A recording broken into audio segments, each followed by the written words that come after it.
কুমিল্লার ১৪ গ্রামের বানভাসীরা খাবার, বিশুদ্ধ পানি, স্যানিটেশন, গবাদি পশুর খাবার, বাসস্থান ও পানিবাহিত রোগবালাই নিয়ে চরম দুর্ভোগে আছেন। খাদ্যের অভাবে শিশু ও বয়স্ক মানুষ নিয়ে মহা বিপদে পড়েছেন তারা। এই সংকটময় পরিস্থিতিতে বানভাসী মানুষের পাশে দাঁড়িয়েছে দেশের শীর্ষস্থানীয় শিল্পগোষ্ঠী বসুন্ধরা গ্রুপ। ২৫ আগস্ট বিকেলে বসুন্ধরা গ্রুপের সহযোগিতায় ১৪ গ্রামের ৭ শতাধিক বানভাসী পরিবারকে খাদ্য এবং ঔষধ সহায়তা দেয়া হয়েছে। রাজধানীর বসুন্ধরা আবাসিক এলাকায় বসবাসরত শিক্ষক এবং সাধারণ শিক্ষার্থীদের উদ্যোগে বন্যার্তদের মাঝে এই খাদ্য সহায়তা দেয়া হয়। উপজেলার গুণবতী ইউনিয়নের বানভাসীরা জানান, এত বছরের জীবনে এত পানি তারা কখনোই দেখেননি। তাদের সবকিছু শেষ হয়ে গেছে, তারা নিঃস্ব হয়ে পড়েছেন। বন্যার কারণে আমাদের গ্রামে প্রায় ৭ থেকে ৫০০ পরিবার পানির নিচে আছে। আজকে ৪-৫ দিন মানবতা জীবনযাপন করে। এটা খবর পেয়ে আমাদের বসুন্ধরা গ্রুপ আমাদের এলাকার সহায়তার জন্য ত্রাণ নিয়ে আসছে। ওনারা এই দুর্দিনে আমাদের গ্রামের পাশে থাকার জন্য আমাদের এলাকাবাসীর পক্ষ থেকে ওনাদেরকে কৃতজ্ঞতা জানাই, ধন্যবাদ জানাই।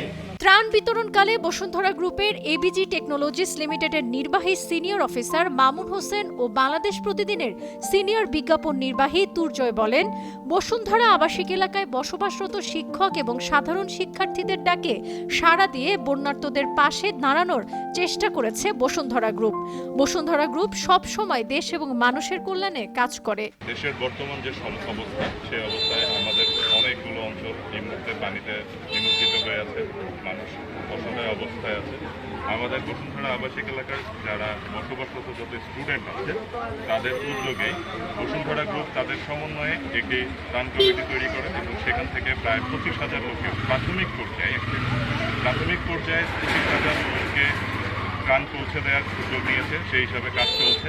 আমরা গত ৩ দিন ধরে সব জায়গায় ত্রাণ করেছি, বিভিন্ন জায়গায় অলরেডি চলছে, নোয়াখালী, ফেনী এবং কুমিল্লা।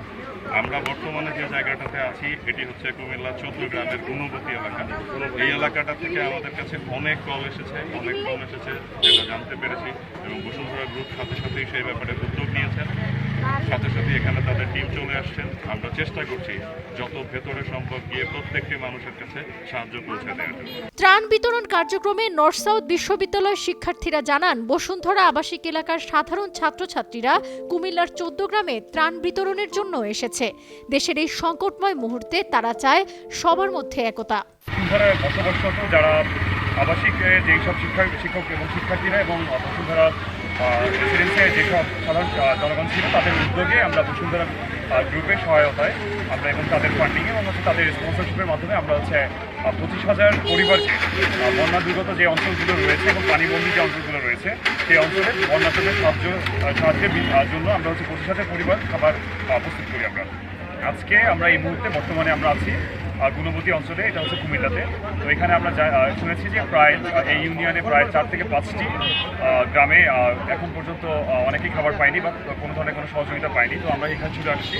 আমরা শিশু খাদ্য থেকে শুরু করে পরিবারের বিভিন্ন অ্যাডাল্ট বয়সের বাচ্চাদের খাবার, শুকনো খাবার থেকে শুরু করে আমরা মেডিকেল সাপ্লাই এবং আমরা আরও মেডিকেল সাপ্লাই থেকে শুরু করে আমরা স্যানিটারি নেপকিন দিয়ে আসছি এবং এখানে আমরা একটু পরেই আমরা বিতরণের উদ্দেশ্যে রওনা হব। যারাই ত্রাণ নিয়ে আসছেন তারা একদম ভিতরের এলাকাগুলোতে সবার হাতে হাতে পৌঁছে দিচ্ছেন না। তো যে কারণে হচ্ছে যাদের অ্যাকচুয়ালি ত্রাণটা প্রয়োজন তারা আসলে পাচ্ছেন না। তো আমাদের মেইন উদ্দেশ্যটা আসলে সফল হচ্ছে না। তো এর জন্য আমরা এবার চেষ্টা করেছি যে আমরা প্রত্যেকটা মানুষ যারা ত্রাণের জন্য আসলে আমাদের জন্য অপেক্ষা করছে তাদের হাতে হাতে ত্রাণটা পৌঁছে দেওয়া। বসুন্ধরা গ্রুপ সব সময় দেশ ও মানুষের কল্যাণে যে কাজ করে সেটা আবারও প্রমাণ মিলেছে বলে শিক্ষার্থীরা বসুন্ধরা গ্রুপকে ধন্যবাদ জানান। বসুন্ধরা গ্রুপ থেকে আমাদের এই সার্বিক সহায়তা করা হয়েছে এবং এখানে আমাদের বসুন্ধরায় অবস্থিত যে ইউনিভার্সিটিগুলো আছে, যেমন north south university, IUB, AIUB সহ আরও কিছু ইউনিভার্সিটি, সবাই মিলে শিক্ষক এবং ছাত্রছাত্রীদের একসাথে। ১৪ গ্রাম থেকে আবুল বাশার রানার পাঠানো তথ্যচিত্রে ডেস্ক রিপোর্ট, সাবরিনা কাজী, কালের কণ্ঠ।